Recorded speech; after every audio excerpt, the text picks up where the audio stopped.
What are various provisions in Income Tax Bill 2025? Why news? The government has introduced a new Income Tax Bill 2025 to simplify tax law, making compliance easier and ensuring a streamlined tax regime. Recently government ने income tax bill 2025 represent किया है। ये ऐसा इसलिए किया गया है because जो टैक्स लॉ को सिंपलीफाई किया जा सके एंड कंप्लायंस को इजियर किया जा सके एंड टैक्स रिजाइम जो भी है इंडिया के अंदर उसको स्ट्रीमलाइन किया जा सके। Finance minister announced this while representing a union budget on February 1, 2025। Finance minister ने February 1, 2025 को जिस टाइम यूनियन बजट प्रेजेंट किया था उस टाइम पर उन्होंने इनकम टैक्स बिल 2025 से रिलेटेड यहाँ पर अनाउंसमेंट किया था। New bill eliminate outdated provisions, uses clear language, introduce the tax year concept replacing the term assessment year. New bill जो अभी इंट्रोड्यूस किया गया है आउटडेटेड प्रोविजंस को ये एलिमिनेट करेगा and uses clear language language को इजी बनाएगा एंड टैक्स ईयर कंसेप्ट इसके अंदर इंट्रोड्यूस किया गया है जो कि असेसमेंट ईयर टर्म को रिप्लेस करेगा। Overall tax structure remains unchange. Tax structure में किसी भी टाइप का यहाँ पर चेंज नहीं किया गया है। If passed the new income tax bill is expected to come into effect from 1 April 2026। अगर ये बिल पास हो जाता है तो ऐसा एक्सपेक्ट किया जा रहा है कि 1 अप्रैल 2026 से ये इनकम टैक्स एक्ट बन जाएगा और इंडिया के अंदर स्टार्ट हो जाएगा, कमेंस हो जाएगा। की features of new income tax bill. New income tax bill के क्या क्या की फीचर्स हैं? Number 1, introduction of tax year concept. Tax year concept यहाँ पर इंट्रोड्यूस किया गया है। Number 2, simplified and crisp language, language को सिंपलीफाई किया गया है। Number 3, expansion of the definition of income, income के डेफिनेशन को यहाँ पर एक्सपेंड किया गया है। Number 4, removal of redundant provision को यहाँ पर रिमूव कर दिया गया है। Number 5, improved clarity in tax provisions की क्लैरिटी को इम्प्रूव किया गया है।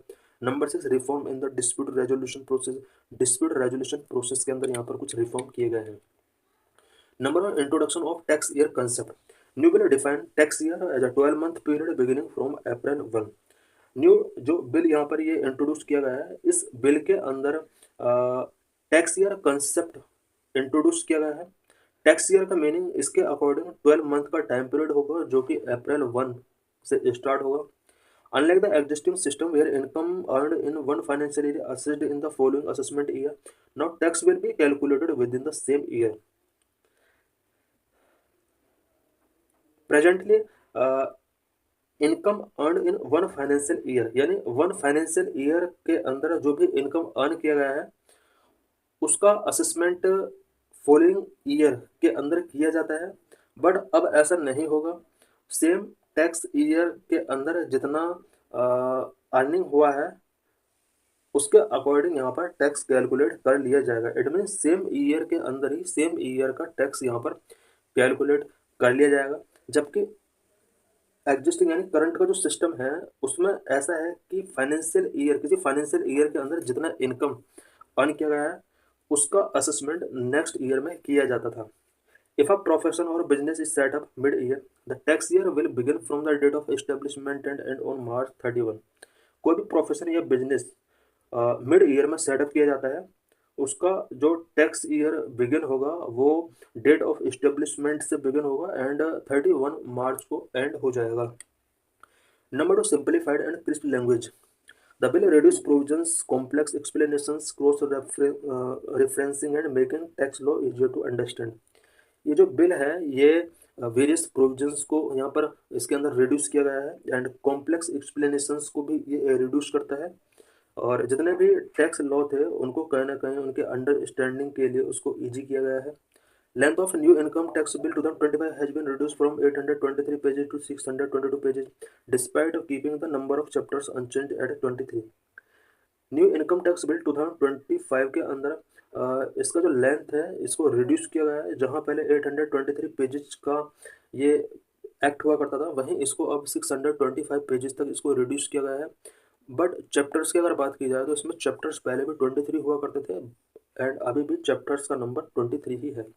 Number of clauses has increased from 298 to 536। जो एक चीज़ इसमें इंक्रीज हुआ है वो है नंबर ऑफ क्लोज जहाँ पहले 298 हुआ करते थे वहीं 536 अब नंबर ऑफ क्लोज हो चुके हैं। Number 3, expansion of the definition of income. Income का डेफिनेशन यहाँ पर अब एक्सपेंड कर दिया गया है। The new bill includes virtual digital assets VDA. VDA means virtual digital assets such as NFTs and crypto currencies as part of taxable capital assets. Part of taxable capital assets के तौर पर यहाँ पर NFT and crypto currencies को भी virtual digital assets में include किया गया है। This align virtual digital assets with existing assets category like building, land, shares, bullion and artwork. पहले एसेट्स के अंदर building, land, shares, bullion and art work को इंक्लूड किया जाता था, बट अब इसके साथ virtual digital assets such as NFT and crypto currencies को भी अब ऐड कर दिया गया है। Number for removal of redundant provisions. The bill removed outdated exemptions such as Section 54E that provided capital gains exemption for transfer before April 1992. Unnecessary references and amendments to old dates and law have been eliminated. Number 5, improved clarity in tax provisions. Tax provisions की clarity को improve किया गया है. Several provisions such as tax deducted at source rules, presumptive taxation rates, and assessment time limits have been consolidated into easy-to-read tables.